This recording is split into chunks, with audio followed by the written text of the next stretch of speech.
The students roll into class for the Saturday morning session, each and every one of them spotting the tired eyes of people that have been worked through the night.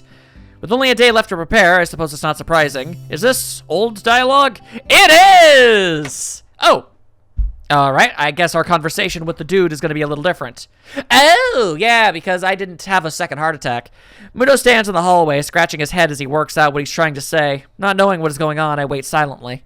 So, tell me, how are things? Things? Yeah, you know, things. And stuff. Unsundries. Miscellaneous. Of that nature. You dig. I expected Muto to be a little vague, but this is pushing the limits. You know, things. You've had a week to settle in now, so how are things? Fine, I guess. I see. And how is your condition? The pause before condition seemed a little unnecessary. Haven't had any problems so far. A brief shimmer of relief passes across Muto's face. Good, that's good. The school nurse was a little concerned that you might have been pushing yourself a bit too hard. I have been pushing myself so very little. Then again, I guess maybe that walk about town was something. He asked me to keep an eye on you when he couldn't. That makes sense. I'd ask that you don't blow us off so freely. As much as we try to give you the level of education that you would get at a normal school, you have to realize that you have limits. I feel like this is... Nope, this is still new. Okay. Our goal is to make sure that you don't know where... that you know where those limits are. Our goal is to make sure you never know your limits. And how to maximize your potential within them. Do you follow me? I guess. I mean, I don't plan on doing anything stupid. Well, that's a start, I guess. So then, on to my next question. How are you finding your studies? Okay, now that's the old style. Oh, and hello, we've got new. But why would Lily leave her to her own devices? Seems to be quite out of the ordinary, going by Hanako's reaction. Ah, that's right. I think Lily mentioned something about going into town today before Rin bumped into us. The thought of that walk makes me look outside. The bright sun and occasional people wandering around and enjoying the afternoon make me yearn to go out of school, or at least to do something other than sit here. Giving in to one of my worst vices, procrastination, I decide that history is a subject best studied on a Sunday, or a Monday. Solomon Grundy was born on a Monday, or any other day other than this one. I give a grunt as I lever myself out of my seat, briefly debating with myself whether or not to hang out with Kenji. I would desperately prefer to do nothing other than that. Okay, I mean nothing other... Yeah, I'd rather do nothing than hang out with Kenji. I don't know if I said that right. He doesn't strike me as the enjoy the nice weather outside with others kind of person, really. I guess I'll catch up with him later. Changing tracks, I briefly entertained the idea of talking with Hanako, but by the time I look at her seat, it's vacant. She must have left for the library. There's gotta be something to do that can kill the time. Go for a walk into town or go to the library? Well, if I had to wager a decent enough of a guess, this is probably a bit of a nexus point. Let us go. Actually, you know what I could do? Hang on. How about I save a state? Yes, like so. That way, I feel like in my heart of hearts, I feel as if I go into town, I'm gonna be going towards a Lily path, and if I go to the library, I'm going with the Hanako path. That being said, who have I decided for this round of nonsense? Hanako. The library seems as good a place to go as any. Hanako looked as if she was taken pretty off guard by Lily leaving, so she might want someone to talk to. Slinging my bag over my shoulder, like a guy who does that sort of thing, I make my way out of the classroom. I walk down the hallway to the library, past a multitude of closed doors. Though each one of the sounds of furious rehearsal could be heard, rock music blares out of one door, almost as loud as a concert. I guess one of the advantages of a private school, there are actually enough rooms to go around at a time like this. And when I think about it, the grounds and buildings of the school are kept in pretty good condition. It can't be too cheap. I've heard this place has some pretty serious benefactors, which is nice. The walls of the library only partially insulate the noise of the festival preparations, but they're the only sounds to be heard. Not a soul stirs here, with everyone apparently enjoying the weather outside or working on festival events. Yuko, I almost called her Yukiko. Maybe she doesn't work on Saturdays. I quietly walk through the library, now fairly familiar with its layout. I head to the back where Hanako's private little corner is. I run my hand along the spines of the books on the way through, feeling the individual texture of each as I glance across the titles. I used to do this all the time in the library at the hospital. Some things never change, I guess. Like the smell of a library. It always smells of mildew. No matter how much care you take, the paper in books is always going to degrade with time. Probably, no matter which library you go into, anywhere in the world, it must have that same musty smell, assuming it's, been standing around long enough. Yeah, sure. I imagine a brand new library would smell somewhat different. But libraries, by their very nature, are kind of old. I find something that looks light enough to read without any major thought involved, and look for Hanukkah in the reading area. And lo, I have found she! Once again, she is sitting on a beanbag with her back to the bookshelf, reading the same book she had in the classroom. She's slowly making her way through the pages. Unlike last time I saw her here, I quietly take a seat in a beanbag. The noise is enough to catch her attention, but not startle her. I'm glad that's what that noise was. It sounded like a heartbeat. This delicate routine that must be followed each and every time I try to talk to her almost feels like hunting game. That the same book as before? Yes, I'm almost finished. Cool. I wonder if I should... Do you mind if I borrow it when you're finished? My mouth is faster than my mind, it seems. Sure, you may not like it, but I'm sure it can't be that bad. After all, you stuck with it, haven't you? I guess. I settle into my bean bag and set about reading my own book that had been buried in my bag. It's a light novel about pirates! Ah, okay. Interesting how often pirates seem to come up so far. It's only been 2 routes so far, my goodness. To be honest, I'm barely skimming over the words, having chosen the book merely because it belongs to a different genre than I usually read. Finding it hard to muster enough enthusiasm to finish the book, and noting that I've inadvertently distracted Hanako quite a bit, I decided to try and make conversation. So, I see Lily left without you. Oh no, okay. She nods before taking her eyes off her book. She must have been really into it after all. Lily said she had to go and meet someone. Oh? Akira, her sister. Sister? I hadn't heard her talk about her family. Have you heard literally any of the characters up to this point talk about their family? She and Akira used to live together. I thought all the students lived in the dorms. We don't have to. But it's easier, right? I mean, there's food here, and you're close to school. I don't think I've been to class on time so often in my life. Her badly hidden smile proves quite rewarding. I do see it. It's very tiny. Zoom in on that microscopic noise, but it's there. In the back of my mind, I know I have a bit of homework to catch up on, but it's quite comfortable in here. No one can find me and force me into working for their pet project either. Though now that I'm thinking about the festival, another question comes up. Hey, Hanako, what are you doing for the festival? For a split second, I think that Hanako is about to throw her book in the air from shock. Sorry? I was just asking what you're doing for the festival tomorrow. Anything planned? I don't know. Hanako answers in a way that people do when they don't want you to ask any more questions. I take it large crowds and loud music aren't really her thing.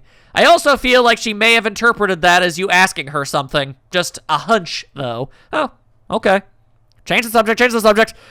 So, what's Lily's sister like? She's nice. She's pretty like Lily, but she dresses business-like. With like a suit?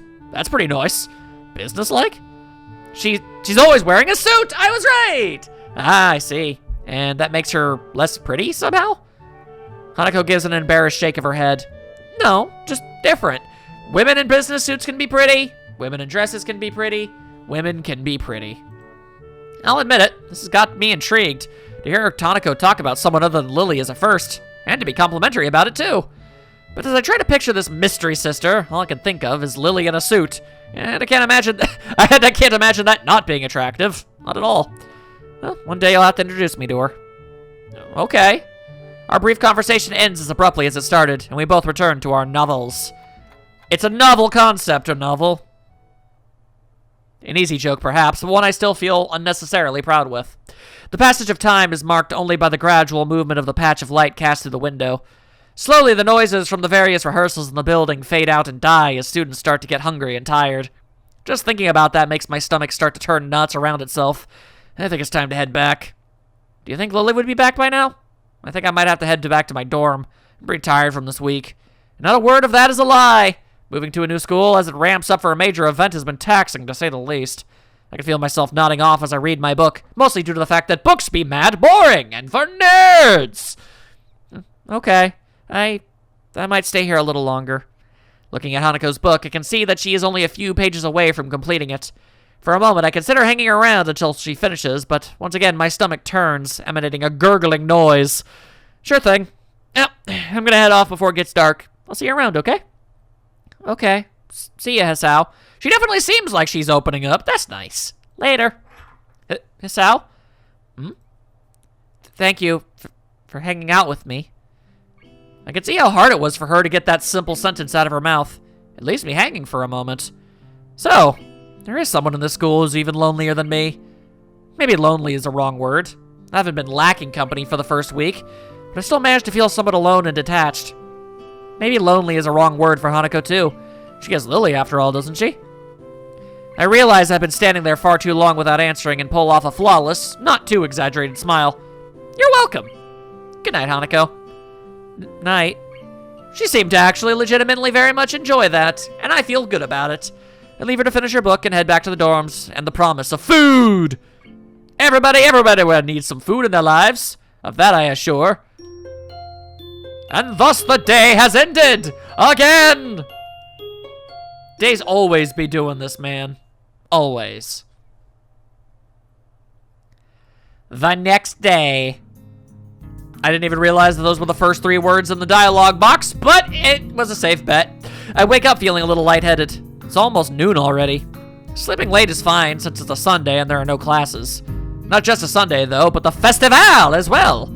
From my window, I can already see some people at the soba booth slinging noodles onto plates for people with a craving for low-quality food. I am also pretty mad hungry. I'm going to have to probably deal with that later. I mean, yeah, obviously. Otherwise, I will die of no food! I throw back a handful of my morning meds and ponder how to spend the day. There'll be a few exams in the coming week, but I don't consider those as ominous as others. So I'm not as worried about them as I probably should be. With no urgent obligations regarding education, I should be free to spend the day at the festival as I like. Finishing my morning routine, I exit into the hallway, intending to go out and find something to eat. Passing by the door, I decide to see what Kenji's up to today out of impulse. Did I not do this the last time? I sure did, which is good news for you, or rather for me, because I didn't want to talk to him, except I guess it's happening anyway. But, I don't know, I'm pretty hungry, so I thought I'd get some food first and then check out the attractions. Your class project seemed pretty cool, and I gave a hand with it, so I want to see at least the one and chat with Lily, I guess. Speaking of that, don't you have any obligation for that project? Are you out of your mind? That blind broad is up to no good. I can feel it in my spleen, man. Her presence is like a dark shadow that's in the way of my great vision. The irony of that statement, as expected of blind people. What? My dude, you are almost that. Besides, I thought you were also... He holds up his hand to interrupt me. Only legally! Metaphorically, I can see farther than any man before me has seen.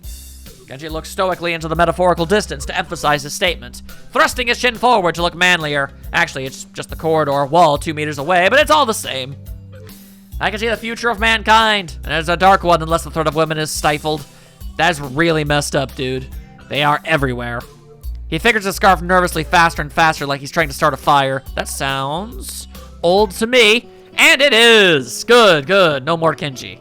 After buying a plastic plate of takoyaki, man, playing a lot of games based in Japan has taught me so much about the Japanese cuisine typically consumed by high school students. From a stall belonging to the class next to ours, I take a seat in the school gardens and watch people pass as I tentatively nibble away at the rather bland tasting item. I guess I shouldn't complain. It's better than nothing. It didn't cost much. As I look out toward the school, watching the people coming and going proves a surprisingly entertaining way of passing the time as I eat. Little children accompanied by parents or grandparents scampered about in the din from event to event, one hand dragging their company and the other bearing an oversized, colorful snack. I can't help but notice the age range among the people here is skewed towards the elderly, something that I'd also noticed when I was walking around town. This must be one of those towns where the only people left are those that lived here their whole lives and ardently refuse to leave, and those wanting to live out the rest of their days in one of those increasingly few, tranquil places.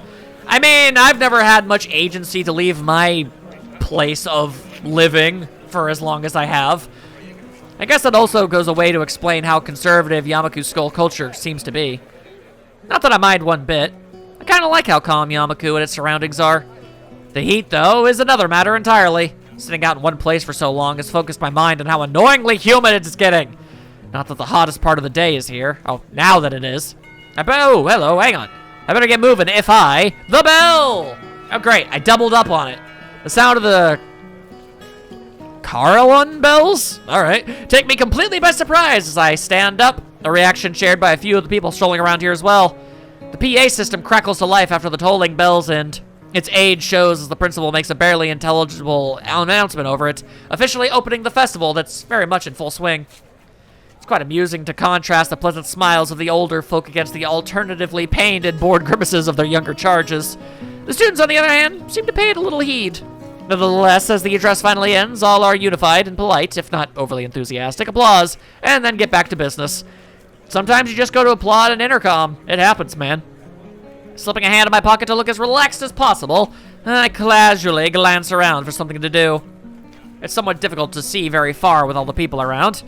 I decide to fall back on a tired and trusted rule. Go where everyone else seems to be gathering.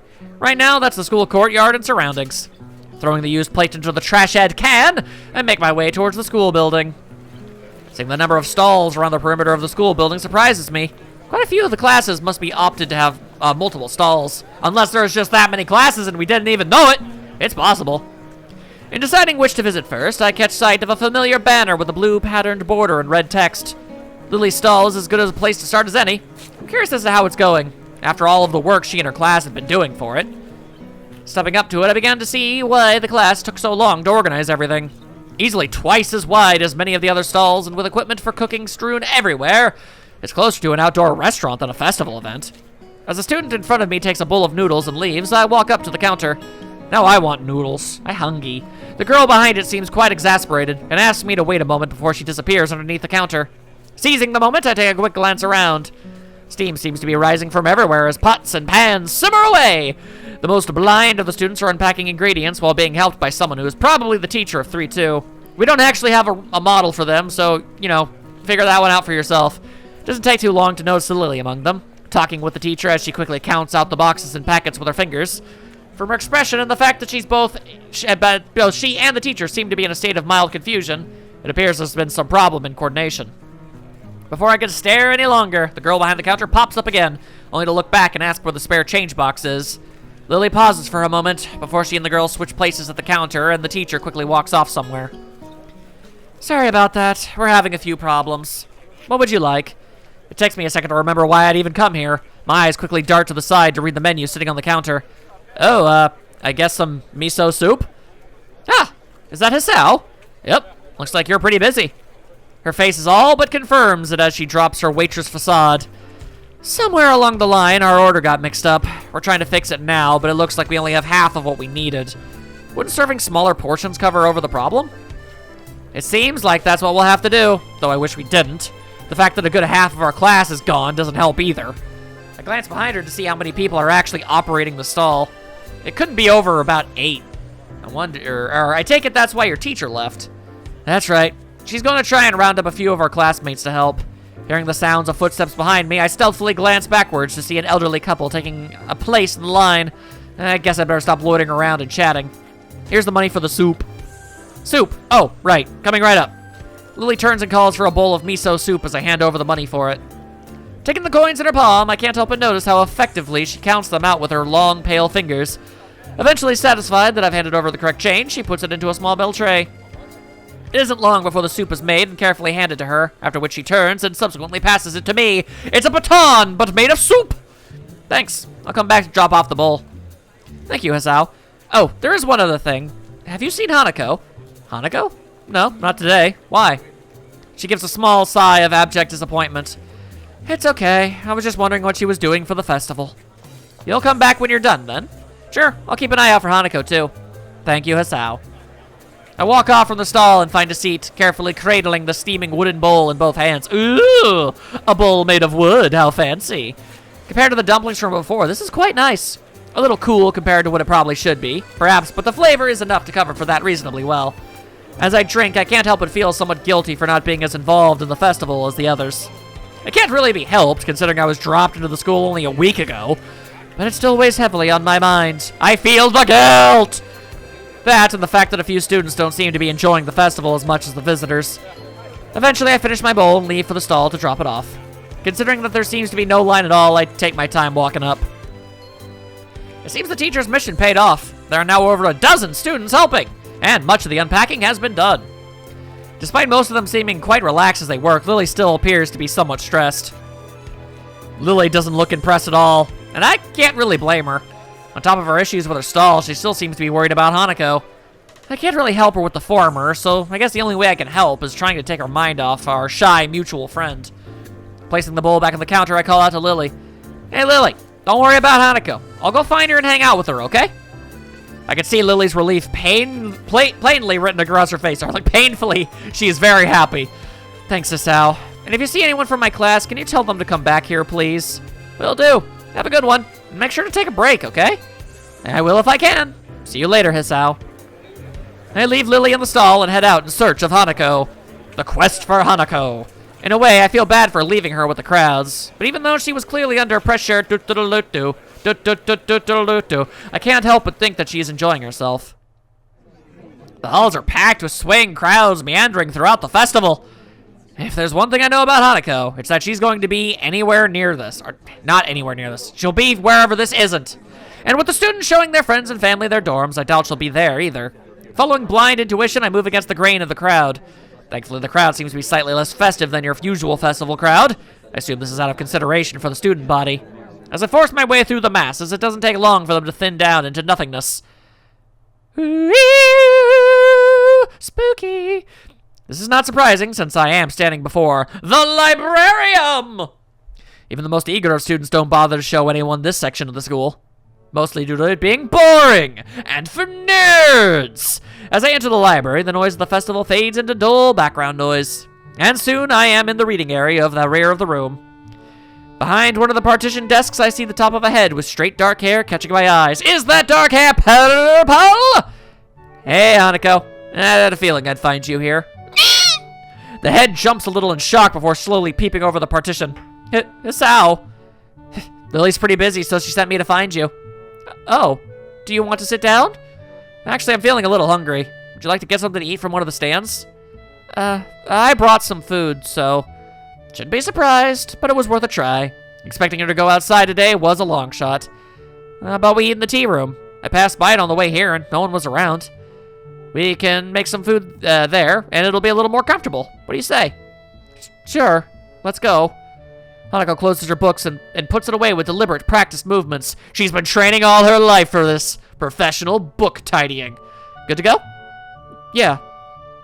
We walk side by side from the library to the tea room.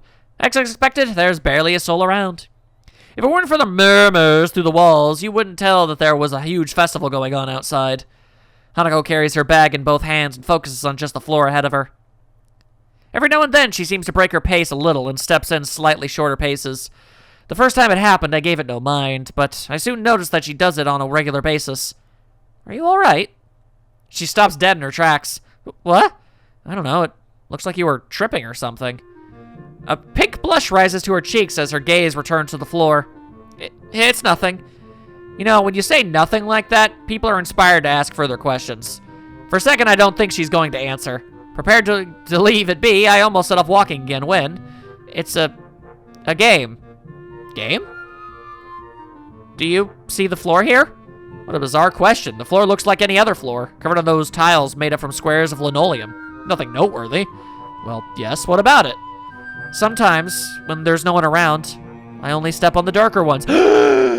I've played that exact game in school all the time! I mean, I can't say that I don't relate to the idea of going to extreme measures to avoid having to interact with people in any shape, way, or form at any moment in time, and making up my own little games to amuse myself as I walked lonely from one spot to another. It wasn't nearly as bad as it sounds. I was perfectly content with that. Hanako's voice trails off as her explanation continues, until I can barely hear her voice over the roaring silence of the empty hall. Darker ones? Shuffling her feet, Hanako points the toe of her shoe at a tile that is barely a shade darker than the others. Like these ones. All right. So these ones are no good? I point out a nearby tile. Yeah, something like that. Oh, I see. Do you play this game a lot? Hanako shakes her head. Just when the halls are empty? She nods. Don't want people noticing and making fun. I get you. I've been there. Well then, no point in stopping. I'm beginning to get real hungry. She nods again, this time with a little more enthusiasm. Well then, let's go. We set off down the hall, and this time I notice Hanako is paying a little less attention to the floor. I wonder, just how lonely does someone have to come up with a game like that? Thanks, game! I was feeling okay with it, honestly, and it just felt like it was neat that I was able to relate to a character in any way. But before I realize what I'm doing, I find myself trying to aim each step so it lands on the correct tiles. Hey, there it is. The noise of the festival is slightly louder inside the tea room, but the breeze coming through the open window makes it worth it. Without thinking, I walk to the windowsill and inhale deeply. I sometimes forget how clean the air is here compared to back home. Would you like some tea? That would be great, thanks. It occurs to me that this is the first time I've been alone with Hanukkah without her trying to be somewhere else. Turning from the window, I watch as she makes a simple pot of tea and arranges some sandwiches onto a plate. I've seen her do this a number of times, but this time she seems slightly different. It's like she's calm. Eventually, she places the small tray on the table and pours 2 cups of tea. The fresh scent of brewed tea mingles with the breeze, and for a second I feel like I'm the only one in the world. I think I know why you like this room now. Well, I don't know what you mean. Well, there are quite a few people out there, but in here, it's like another world. You can pretend there's no one around for miles. You're right. It's like the world has forgotten this room. And because of that, you can forget about the outside. That would be appealing in some cases. As far as I can tell, conventional bullying doesn't exist in the school. Oh, there's always conventional bullying and unconventional bullying. It usually involves trebuchet. You'd be amazed. But then again, I haven't seen a single person talk to Hanako beside Lily. If you're ignored by the world, a place where you can forget its existence would hold a special appeal. That's a good point. It's like this room gives you some kind of complete freedom. Yeah. So, do you play chess? Chess? Well, I played it a bit, I guess. I do own a Mario-themed chessboard. I take it you've played before? A little. Without saying anything more, Hanako moves to one of the cupboards and digs out a small chess set. Do you want? Sure, why not? I cut her off, but she doesn't seem to mind it. We arrange the pieces, and before long, we are sending pawns charging to their inevitable fates.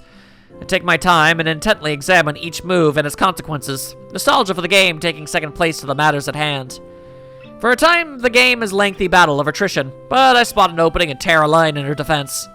A few moves later, King is cornered by several of my pieces. Checkmate-o! You're not bad at this, are you? An honest appraisal. Her technique is pretty good, but several times I was able to exploit her lack of prediction. I pick up a piece and examine it. It looks relatively new, yet worn for its age. I guess not. Does Lily play? The absence of Hanako's answer comes to me to think about my question. A bit. This is the first time I've played against someone other than her, or? She cuts herself off abruptly, leaving the answer hanging in the air. Someone she knew before coming to Yamako, maybe. I can make a few guesses, and again, none of my business. Well then, I'm honored to have played against you. Can we play again? She asked as if she was asking me to cut off my own hands. The spirit of competition's gotten into her. Sure, but don't expect me to go easy on you this time. Not that I was before, mind. She seems to appreciate the competitive tone. Same here. As we're setting up the pieces, there's a noise at the door. Egads! Our time may be up. Who goeth there? A Lily. Good afternoon. Lily! Oh, hey there, Lily. Are you finished? No, I just decided to ditch. You both are here? Wonderful. At any rate, our teacher managed to round up some extra help, so I was able to leave. How have you been ever since you left? Pretty much. Wait, what? Have you been here since you left? Yes. We have just been playing a bit of chess. Would you like a cup of tea? Actually, I think it may be a good idea to go outside for a little while. The instant drop in Hanako's face shows her objection to this plan, even though she says nothing. I feel strangely compelled to voice what is plainly in view of her on her face, but Lily can't see. I kind of think that we should just stay here. Really? It's so crowded here that I was thinking we should leave the school and head for the local tea house. You mean the Shanghai? I was there in another life! Of course, with everyone at the festival, it should be practically empty. Tea house? Oh, that's right, you probably don't know of it. There's a tea house not far from here, which is where we go every so often. Sounds like a plan. Hanako, what do you think? Hanako jumps a little at being forced into the conversation, but at least she seems less distraught than before. If it's the Shanghai, I think it'll be nice. Well then, it's settled. Let's be on our way. Hanako and I rise from the table and our preemptive chess game. Preempted. Before I can do anything, Hanako has poured the pieces into a small container and placed the board away. Looks like we're ready now. Please, lead on. Hanako moves to Lily's side and we venture onto the school's corridors. The pair lead me through a series of unfamiliar doors and we emerge on the side of the building opposite of the festival grounds. Insulated by the heavy stone of the building, the noise from the crowd has faded to a murmur. Strange. I thought that most people would be beginning to leave by now. They're probably here to view the fireworks. Fireworks! Yes, apparently the school puts on quite a show. A lot of people come from town just to watch them. Lily's decision to leave the school grounds seems to make sense now. Hanukkah would probably have a hard time with the whole town descending onto the school, or ascending, as the case may be. For the second time since arriving at Yamaku, I find myself walking down this road with Lily. Only now that I can barely hear the insistent noise of the festival do I realize how loud it was. I can hear my ears ringing slightly in the still evening air as they recover from the day's assault on them. Hanako clings to Lily, but still manages to guide her along the road. That, and avoiding the occasional gaze from curious pedestrians, appears to completely sap her constitution. She rarely raises her focus from the ground in front of her, nor does she utter a word. Lily, on the other hand, maintains her prim and proper persona, just as she does in school. It's obvious she purposely put effort into her appearance, rather than hiding it as Hanako does. It's striking how different they are in their ways of holding themselves outside of Yamaku's grounds. That said, it's obvious in both their cases that they do visibly change. Inside Yamaku, everyone is special, which negates the specialness of it. But once we venture outside the school gates, we are returned to the status of outsider and generic labels. Especially when we're still in school uniform. It's like having a sign around your neck challenging people to figure out what's wrong with you. I'm surprised that so many of the students keep it on.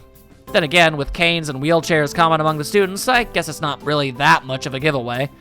Or maybe I'm the only one that sees this as a stigma. Maybe you get used to it after a time, like any other school uniform. It's hard to say. The tea house seems fairly standard from the outside. Just an ordinary building with typical signs decorating the entrance. Looks like the type of place you'd walk by without a thought. Just another generic cafe in a sea of thousands. If Hanako hadn't steered Lily to the entrance, I would have continued on down the road without ever knowing that it existed. Inside the tea house, it takes on a more traditional feel. Everything seems to have been made from the same lump of timber, from the counter and benches to the high-backed booths around the wall. But the most striking feature of the room is the lack of life. I think I could faintly hear something bubbling away in the background, but other than that, the room is silent. Without any direction, we simply wait near the entrance, politely obeying the "Please wait to be seated" sign. Is this place closed or something? Oh, lordy! The sound of a chair falling over echoes throughout the empty room, and a head shoots up from inside a booth. I wasn't asleep, and welcome to the Shanghai! Yuko, dressed in a pastel apron and clutching a menu, rushes to greet us. Her misaligned glasses and ruffled hair cast suspicion on her previous statement. I dare say she was napping. But whether she was asleep or not isn't the first question that leaps into my mind. You work here now? What happened to the library? What? Lily? Hisao? Welcome to the Shanghai! She just bowed so hard she smashed her head into the counter. Still waking up, jerks into a violent bow, dislodging her glasses in the process. Ah, my glasses. As I pick up her spectacles off the floor, Lily offers an explanation. Yuko works here part-time, as well as the library. It's one of the reasons we like to come here. Yuko takes her glasses from my hand, shakily putting them back on. Yes, that's right. Thanks. Shall I show you to your table? There's no one else here, so you can choose your table and order whatever you like, but there may be a delay as I will have to make it myself. It's all right, Yuko. Just a pot of black tea and a plate of sandwiches will be fine. Right, I'll get on to that. Yuko hurries her off to the back of the cafe, leaving us standing at the entrance. She pushes the swinging half doors open before realizing that she hasn't seated us. I'm sorry. Please sit wherever you'd like. I'll be right back. The fool! Following her advice, I lead Lily to the nearest booth as Hanako follows. We have perched ourselves down. It is a delightful time! As I begin to sit next to Lily, I realize how appropriate this place is for Hanako. The high-backed booths totally separate you from the rest of the room, and it doesn't look like it gets all that many customers. All of the furnishings, from the cushions on the benches to the condiment holders, look dated, but aren't overly worn. I wonder if Lily deliberately selects places like this to take Hanako. She seems like the type that would go to lengths to cater to Hanako's unique predicament. You gotta watch out for the predicament.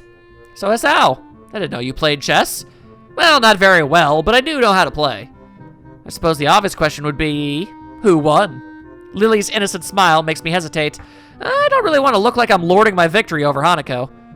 Hisao did. Yeah, but, not by much. Damn, saying that out loud makes me feel like I've done something terrible. Well done, Hisao. You've accomplished something I've only ever failed at. Thanks. I haven't played in ages, so it felt good to play again. Yes, it did. Hanako fidgets with her hair a little and looks away as she replies, but a small smile emerges. It's a little more extreme of a reaction than I expected, but it's still kind of cute in that Hanako way. It throws me a little off guard, and only Yuko's cataclysmic re-entry shocks me back in the conversation. Only Kramer could have topped it! Are you all right there, Yuko? Do you need a hand? I'm fine. I have to do this properly. It's my job. Concentration plays across her face while she stares at the tray in her hands, as if simply looking at its contents will hold them in place. Sadly, this doesn't prove all that effective. The cups and saucers slowly dance around, occasionally clattering as they collide with one another. Taking great care, Yuko sets the tray down on the table, with only the subtlest of crashes. There, see? Well done. Thank you, Yuko.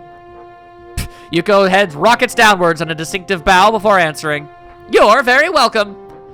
Would you like to join us? There's something else I'd like to discuss about the recent order, if I may. Oh, that's right. Lily and Yuko were discussing a pile of books when I first met Hanako. Something about Lily helping with the Braille. Ah, yes, we didn't get a chance to go through them, did we? Yuko hastily sits down next to Hanako. Apparently her dedication to the job only goes as far as her concentration. Once it's broken, she suddenly loses it. Yeah, but at the exact same time, when you realize the fact that we're the only customers here, like, what harm is there, really? I'll be in the library tomorrow afternoon if you'd like to try again. That sounds perfect. I'll meet you there after classes. Lily. Oh dear, that's right. Tomorrow is Monday. How could I have forgotten? I'm starting to feel a little left out of the loop here.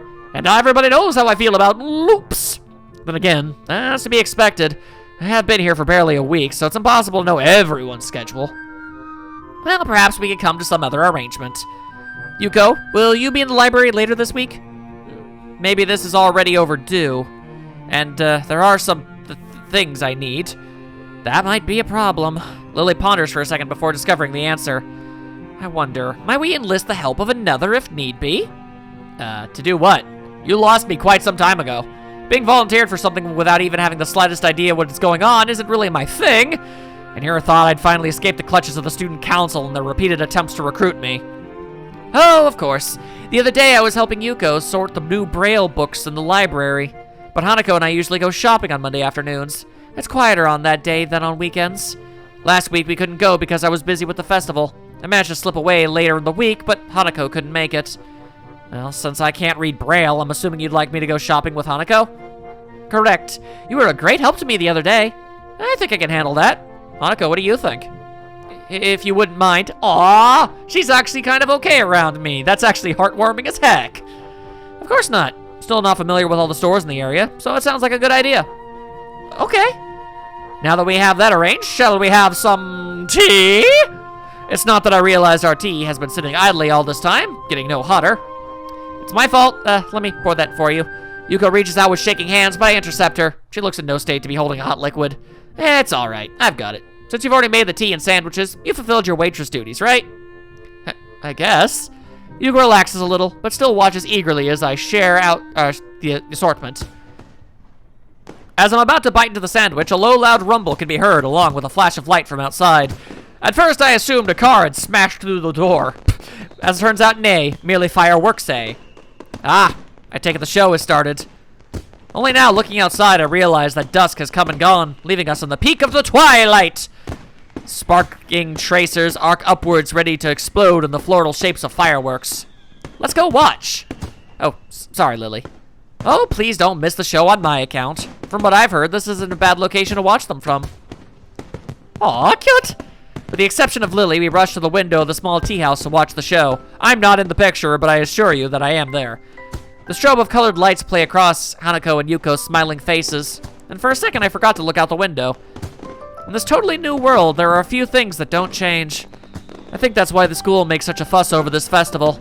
It's a chance to show the similarities between everyone. The show is over all too quickly. Fireworks are expensive, even for the most well-funded schools. Before we return to our tea and sandwiches, Hanako turns to me. Thanks for today. And tomorrow. That's okay. I don't think I could have faced those crowds either. On days like this, it's more relaxing to spend time away from everyone, don't you think? Yeah. Anyway, we've been delaying this tea for for far, far too long now. Let's get back. Sure. We return to the booth and our light meal. That sounded impressive. Bigger than last year's, at least. Yeah, it was great. I've never seen them put on such a show. It gets better every year. I'm afraid, however, that during the time the tea has gone cold. Oh no, let me make some more. That's my fault. Calm down, Yuko. It's nobody's fault. I take a sip from my cup just to prove the point. Tea isn't too bad. Cool, anyway. It's like an iced tea. Really? Yes, really. If you add a bit of sugar, it's kind of nice. Are you sure? I'm positive. Now, why don't you just sit down and finish this together? Okay. Yuko doesn't seem convinced, but sits down regardless. She carefully measures out about 5 teaspoons of sugar and adds them to her tea. I said a bit of sugar. I know, but I like my tea sweet anyway. Curious, I peer into her cup. As expected, hardly any of the sugar dissolves in the cold liquid. She stirs it twice before upturning the cup and drinking the contents, sugar and all, in a single mouthful. You're right, that's not bad at all. Good. I look back to Lily and Hanako, both of whom have finished their meal, as I witnessed Yuko's personality in action. Not wanting to hold anyone up, I use her tactic and finish the remaining of my tea in a single swill. Well then, seems we're all finished.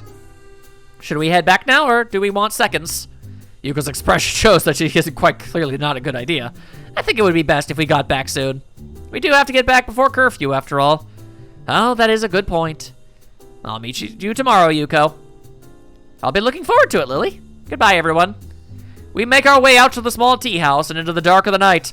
Only the sound of the dreaded cicadas can be heard in the background, which I can only assume are just besieged upon Japan at all times. Like, my God, I don't think I've ever heard a real cicada in my life, but anytime it's in an anime or a video game, oh, they there.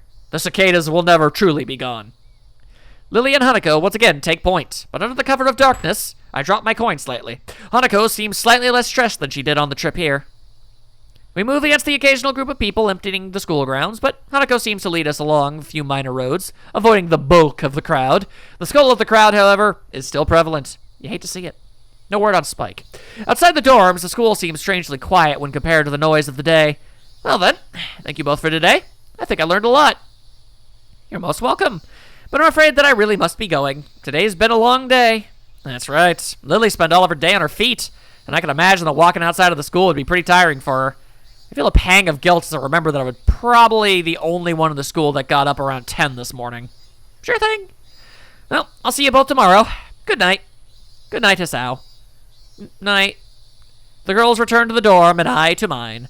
Actually, now that I consider it, today tired me out as well.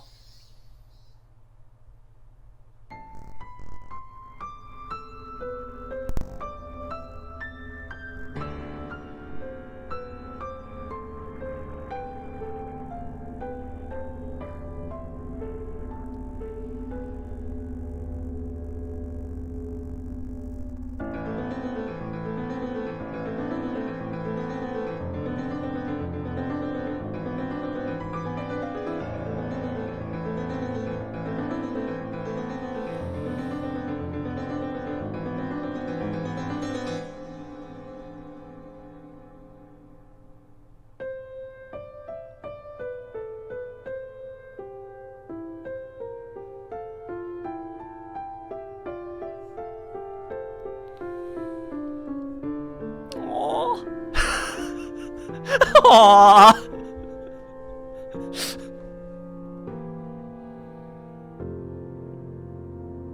I like these scenes. They are absurdly cute.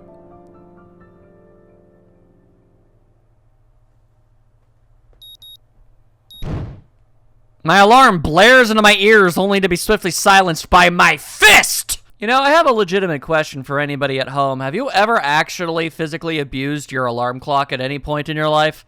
It seems like such a common thing in fiction, but I don't know if I've ever actually seen someone legitimately punch their alarm clock. It just didn't seem like a reasonable thing to ever do. But if you have, then hey, feel free to shut me up. My body switches into auto mode, carrying my subconscious self out of bed and into my uniform. As always, my bottles of pills sit on my desk patiently, waiting for me to take them and pick out my daily dosage of medicine. 17 pills a day. That is an absurd amount of pills. Dang. Before I know it, I'm opening the door to Class 3-3. Glad to see that I'm not the only one who seems to be a little hungover from festival week, which is a little bit of a weird thing considering at best all you really did was enjoy some tea and noodles. Every face in the classroom looks gaunt, With the festival now over, it's as if everyone's life dreams have been achieved. Well, with nothing left to live for, the students have relied on instincts alone to guide them to class. You've made this incredibly darker than I thought it would really be. The festival is just over. Come on now. Or maybe I'm just reading too much into it. That's kind of the impression I've been getting. I slowly make my way to my seat, and it's only then that I realize why the room is so peaceful. The seat beside mine are blissfully empty. The world's loudest interpreter for the deaf has yet to arrive. Oh, sweet Jesus! Alright, that's a jump scare. Just as I'm about to sit down, the door flies open, revealing a resplendent Misha, drills bobbing from the dramatic entrance and arms stretched towards the sky. Yahoo! It's all over. It would appear that not everyone is affected by the post-festival depression. The rest of the class glare at her, obviously thinking the same thing I am. Misha, still frozen in the doorway with her arms still in the air, nervously looks around. It's obvious that she senses the foul mood, but can't work out exactly what to do. Suddenly, she jerks forward in an aggressive stance. Hey! As she stumbles into the classroom, she reveals Shizun, arms still extended from where she shoved Misha. Nudge, nudge. Thanks for the entertainment, but shouldn't you two take your seats? Still slightly embarrassed, Misha takes a few seconds to realize she has to translate. Oh yeah, Shichan says she's not happy with you ditching us last week. I never agreed to anything. We were really busy. Is that so? What about the stuff I already did for you two? Cranky! She says it only counts for council members. Since you declined, she doesn't owe you anything. Misha leans closer and whispers conspiratorially into my ear. Actually, I think she's just a little sore that you didn't spend the day with her. Oof. In another timeline, I shall. She's really thankful for your work last week, though. Sensing that she is being talked about, Shizun lightly wraps her fingers on her desk until Misha turns around to face her. They sign many different signs. I can't understand any of the fast-paced signing that's going on, but from Shizun's slightly embarrassed expression and Misha's poorly contained laughter, I can guess. While the exchange is happening, the door opens once again, but this time at a much more reasonable pace. Hanako quickly enters the room and pulls the door closed behind her. Peering out from under her hair, she quickly scans the classroom. Our eyes meet, and she suddenly stiffens. She closes her eyes, takes a deep breath, and then walks over to my desk. Good morning, Hisao. Aw, adorable! Morning, Hanako. You're a little late, aren't you? I was talking to Lily. About today. Ah, so you got her list then? We can leave straight after class in that case. Sure. I'm looking forward to it. Hanako briefly flashes her embarrassed smile at me, then hurries off to her seat. Delightful! Oh, it's a little coming out of the shell situation. That's really nice. You'll have to see it. During classes, it becomes apparent that it's not only the students that are a little despondent after the festival. Muto simply gives us a list of exercises from the textbook and then sits behind his desk. I totally forgot about the brief lunch period for a moment, such as the banality of the day. Man, a lot of games I'm playing be using words I don't know. It's mind-numbing and everyone seems surprised when the bell signals the end of the lessons. As I'm packing up my bag, Shizun and Misha flank and entrap me, like scoundrels. Say, Chitan, it's still not too late to join up. There's a lot of post-festival paperwork for us to complete. Sorry, Misha, I've got plans. They mostly involve that gal over there. As if sensing the cue, Hanako appears behind me. Much like a ninja, holding a small bag and trying to avoid eye contact with the outside world. Oh, I've been there. Misha's eyes open wide, then she bursts into laughter. Bwahaha! You move fast, don't you, Hee-chan? We won't disturb your date any further. Bwahaha! It's not that, but I'm also not an idiot. I'm aware that it's going to inevitably lead to that. Behind the roaring Misha, I sense Shizun taking far too little interest in the scene. I might be taking this the wrong way, but I think she's deliberately ignoring me. I feel a gentle tug on my shirt and turn to see Hanako's eyes fixed firmly on the floor. Gotcha, Shizun. Misha, I'll see you later. And I'm still not interested in the council. Spoil sport. Misha and Shizun retreat into the hallway, happily singing to each other. I'm interested to know how exactly Shizun's singing sounds like. Got all your stuff? What's that out? Onwards! Floods of students pour out of the school gates and onto the road into town. It's a little weird. It's almost a scene from any other high school, but the illusion fades because of the occasional wheelchair or missing limb. One thing I do notice is that nobody is alone. And as Hanako and I pass through the gates, I notice that she closes the distance between us. Not enough to be considered close, but she certainly isn't at her usual, just a little far position. I guess we're not familiar enough for her to get as close as she does with Lily, but you're definitely getting to that point, it seems! However, even though she has moved a little closer to me physically, mentally, she seems to have traveled a mile. Her hands clutched around the leather straps of her bag to the point of whitening her knuckles, her head down and her mouth pursed closed. She almost looks like she's being walked to the principal's office for the first time. I tried to stifle a giggle at the thought, but it is futile. What's the matter? I guess there's no point in hiding it. Sorry, for a second there it looked like you were getting in trouble. What do you mean? I think you need to relax a little. We're not going too far. It's only students around, right? Right. It bothers me a little to see Hanako so worked up. And you do this every week, don't you? Yeah, with Lily. Of course, with Lily. I wonder, has she ever left the school without her? Doesn't seem like much at first glance, but Hanako's dependence on Lily is absurdly heavy. If she can't even handle leaving the school without her, how would she have managed to survive if the two had never met? Would she have found someone else to latch onto? And what drew her to Lily? Was it her lack of eyesight, or was Lily just kind enough to lend a hand? I wonder if anyone would fit at that bill. Well, I'm here. Besides, we're not going far. It'll be over before you know it. Hanako's knuckles slowly regain their color as she tries to hide a small smile, but the effort of that seems to prevent further conversation. We travel side by side down the winding road towards the town. The crowd of students thins as we continue to walk along the sidewalk. As you tend to do with sidewalks, I tend to find, you know. Faster students rush ahead, and the less mobile ones fall behind, rarefying the crowds into nothingness. Nothing as far as the eye can see. Aura Mart. Alright, by the time we reach the convenience store, we are practically alone. I noticed that, like, all the backgrounds in this game are basically photos. So, like, all these actual, like, real places? That's crazy. By the time we reach the convenience store, we are practically alone. Using me as a shield between herself and the attendant, Hanako moves through the narrow aisles, adding an assortment of items to her basket. Bread, milk, tea. Time? She is some sort of time wizard? What kind of convenience store sells herbs? I don't know. Then again, nothing about this town seems normal, which may not be such a bad thing in retrospect. Everything is so different and uncomfortable, dwelling on such matters isn't really an option. When I think about that, it reminds me of Hanako. No matter how much you try, you can't escape her scars. They still interrupt my train of thought when I see them. Well, here's hoping that eventually they become so normal to you, you don't even think about them anymore, because sheesh. As much as I don't want to admit it to myself, I think I'm forcing myself to try to ignore them. Not that I'm scar-free myself. The jagged line down my sternum will never completely fade away, and I just have the luxury of being able to hide it easily. But in a way, both of our scars remind me that we're all in this place for a reason. Hanako throws one last item into her basket, then sheepishly holds it out to me, along with a few banknotes. Could you please? It takes me a second to understand what she's trying to say.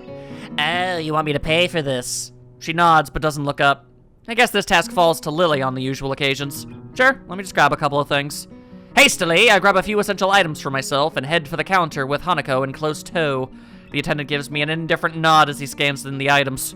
I suppose just ignoring us is one way to deal with the anomalies of Yamaku. They must get a lot of students here, being the closest store to the school.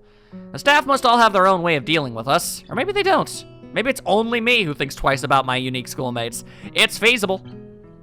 Our transaction complete, Hanako and I head back out onto the street. So much to do, so much to see. The road is pretty much abandoned now. The students that were heading out have already left, and nobody has started returning just yet. And with only the school ahead on the road, there doesn't seem to be anyone else around. The emptiness certainly reflects on Hanako, her arms by her sides, each carrying a bag, her head no longer bowed and back to the upright position. It's almost as if she were enjoying this walk. So, why are all these weird things? Mixed spice? Why would you need that in school? I sometimes like to make food. Well, yeah, so do I, but spices? That's a little more advanced, don't you think? Not really. Sometimes you just want your food to have good tastes. Oh, I think it's cool. You have to teach me one day. Sure. She doesn't seem all that sure, but pushing that point doesn't seem all that wise. At the very least, she seems a great deal happier than she did on the walk down here. That alone makes me feel a little happier. It's very nice. Very cute. Very cute. Outside the girls' dorm, Hanako and I sort out the grocery bags with our respective purchases. In comparisons, my things look positively plain. All I have are white bread and Snapple! I tell ya, you're putting me to shame here. No, I'm not. I'm only joking. I have a stack of homework that I skipped last week, so I must leave now. Will you be alright getting to your room? Yeah. Sure. Okay, then. I'll see you tomorrow. Bye. We part ways, and I return to my room. Piles of papers sit upon my desk begging to be completed. With the entire ruckus of the last week, I've barely had any time to catch up. I tried to keep up with my studies while I was in the hospital, but some of the stuff I've never seen before, even back in my own school. totally unprepared, I pop the top of can of my drink and I get to work. Red Bull! And other such things! I don't know, I never really did any of that nonsense. The days are really starting to heat up. This morning I awoke covered in sweat. By the time the student body starts leaving the dorms for breakfast and morning duties, the sun has taken full effect. Oddly, that puts me in high spirits. It's not even 8, yet I feel that this day is going to be one of those pleasant, tranquil, warm ones. If I weren't at school that considered every absence from class as a sign of life-threatening situation, I'd consider skipping the whole day and just relaxing in the school gardens. Yes, today will be a genuinely lazy day. For a second, I stop in mid-stretch and consider the nurse's warning about exercise. Maybe I should have kept up those morning jogs. Oi! Running with someone with like Amy might have been a little testing, but if I worked at my own pace, yeah, you would have definitely made it work. I'm just throwing it out there. Worked out in your other timeline. Ah, who am I kidding? I couldn't stick to something like that without some kind of motivation. The motivation was that I need to not think about her. It's not like I sit around all day. The walk to and from the convenience store counts as exercise, right? Especially the walk back up the hill. Yeah, it's no big deal. Compared to months living in a hospital bed, I'm getting plenty of exercise. Comparatively, I suppose this is true. It seems that I'm not alone in my appreciation of the day. Nearly every member of the class is glancing through the window and into the tantalizing sky. Even the steadfast Shizun seems to lack her usual vigor for schoolwork. Misha, as brazen as ever, has even unbuttoned the top buttons of her shirt and is fanning herself with a notebook. I must have been staring as she's now sticking her tongue out at me. However, she shows no sign of halting her efforts, nor is she trying to hide the fact. Wow. The lunch bells seem to catch everyone by surprise, and the class empties at a much slower pace than usual. The heat seems to be draining the need to rush from everyone. You know, I've only just really started to think about... We never really have gotten any indication whatsoever on what Misha's thing is. Must be something internal, like our dude. Would make a lot of sense, I suppose. Regardless, perhaps we'll find out in Shizun's right, because apparently Misha doesn't have one. You'd think that she was, because everybody seems to be, you know, doubled up, but guess not. Well, almost everyone. Hisao. Hey there, Hanako. What can I do for you today? Hanako already has a lunch bag in hand. I don't have to be a detective to work out where this is going. Would you like to have lunch with us again? I brought enough for everyone. Awesome. You don't have to be so stiff about it, though. Ah, right. I take it we're going to the tea room? Please. Lily said she'll meet us in there, so we should go ahead together. Sounds like a plan. The heat has made me pretty hungry, as heat is known to do, I guess. Heat makes things expand, which includes the stomach, which means you can fit more stuff in there, meaning you get hungry faster. Science. Hanako breathes a sigh of relief, and I gather my things together. As usual, the aura of the tea room is refreshing, feeling isolated from the rest of the world. Then again, the usual din of the school seems to be a bit subdued, most likely from laziness promoted by heat exhaustion. Hanako slowly spreads her food on the table, intently focusing on every little movement, as if she's trying to keep her mind off other thoughts. It's not much, but I can tell from her demeanor that she has prepared everything with utmost care. I guess Lily isn't here yet. Should we start without her? She'll be here soon. Hanako struggles with the lid of the container of rice. So I shall stab at thee with a pocket knife. Here, let me help with that. I take the container from Hanako's hands and try to force open the lid. Try as I might, it seems wedged shut. Let me guess. Did you put this in while the rice was still hot? Yeah, I was in a rush. I put the container on the table between us. I thought so. Looks like it's wedged shut. I need some hot water to get it open. That could be a pain in here. We'd get water everywhere. Well, in that case, how about I contribute to today's meal? Egads, it's the tall lass. It's mostly because she's sitting down, but still. As the door, Lily smiles upon while holding up a bag stocked with various buns and bread rolls. I can't help but do the same. I do like bread. Since you two had a change of plans because of me, I thought I would bring a little something. Thanks, Lily. Here, let me get that for you. Now there are the both short! With a little guidance, Lily's bread assortment joins Hanako's riceless platter. I hastily make some tea to complete the picture. Well, I'm looking forward to this. As I take a bite, I notice Hanako trying her hardest to not look like she is looking at me. It's nothing special, but then again, I can't really complain. I'm pretty lazy when it comes to cooking for myself. Not bad.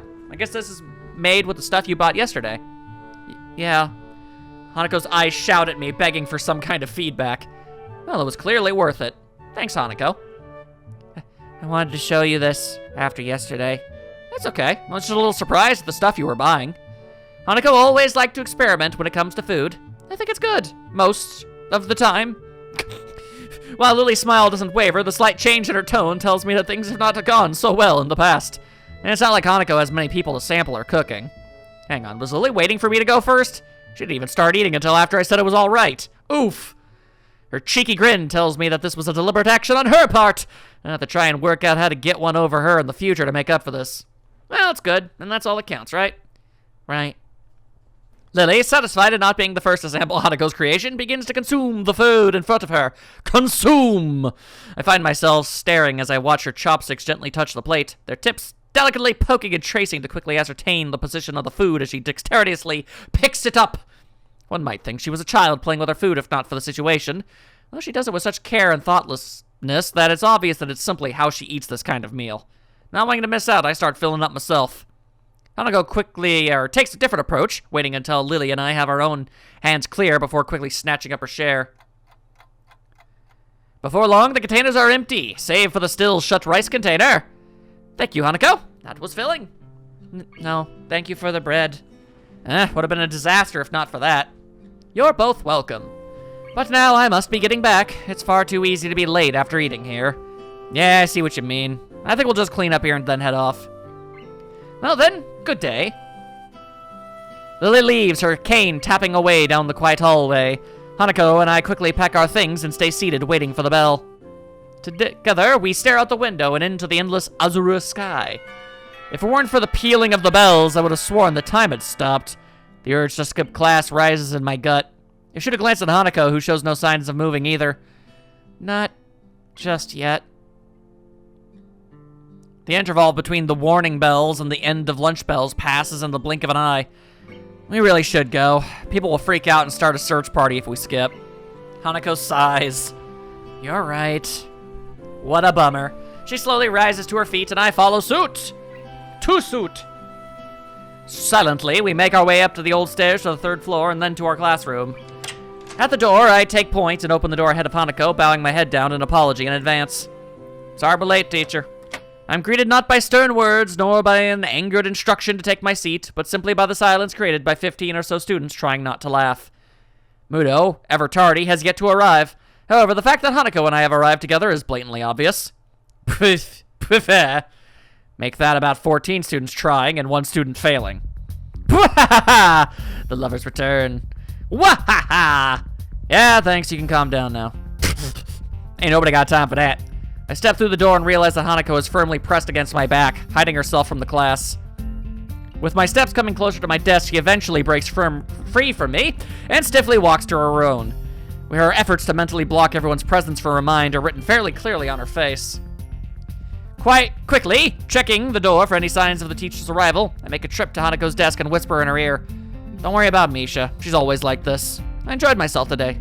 Don't sweat it, okay?" Hanako nods and her head behind her folded arms, but still doesn't show her face.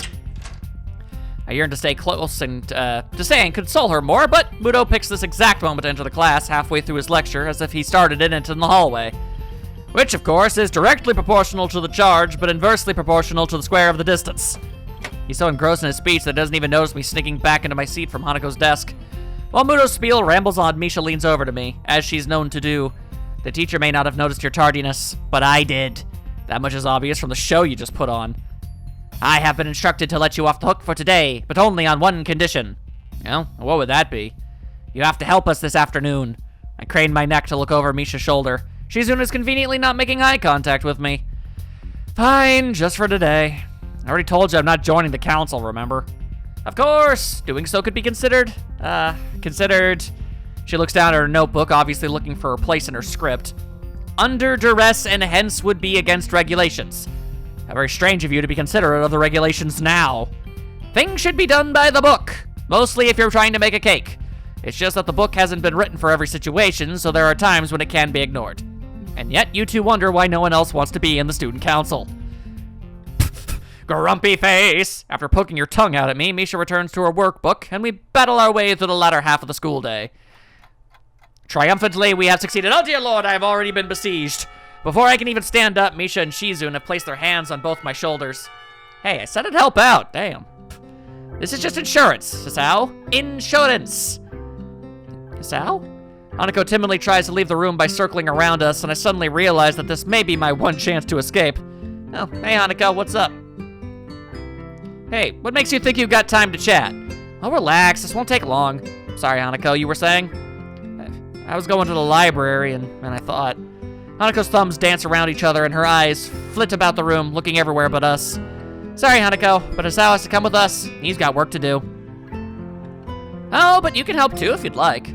So how about it, Hisao? I feel... Huh, that is an interesting question to ask. I'm not sure, but I feel as if it might not be a bad idea to ask her this. A little bit of that shell breaking thing. I mean, at the very least, I'm just asking her what she actually thinks. It's not even telling her to do anything. What do you say, Hanako? If we all help, it shouldn't take long at all. Hanako's fidgeting answers my question before she could even form the words. I really need to go. Well, that was to be expected. Looks like it's just me and the council girls again. It's easier to resign myself to another afternoon's work in the small council office. I'll catch up with you later, okay? Okay. Right, now that the farewells are over, it's work time! Aye. Misha and Shizun's frog marched me to the student's council office, never once letting me go off my shoulders. Feel a little bad for ditching Hanako like this, but if this is the price of getting Misha off her back, so be it. So then, what are we up to today? Debrief! Isn't that supposed to happen after something? Yep, we have to collate all of the information for the festival so that Chi-chan can debrief the teachers. Shizun drops a large pile of paperwork on the desk in front of me and smiles. Succiently, I don't know. Succulently, that doesn't make any sense. You need to sort these out into 2 piles. One for financial stuff like receipts, one for feedback, one for positive feedback, maybe one for things that look like there could be problems next year, one for problems that probably won't be able to be fixed.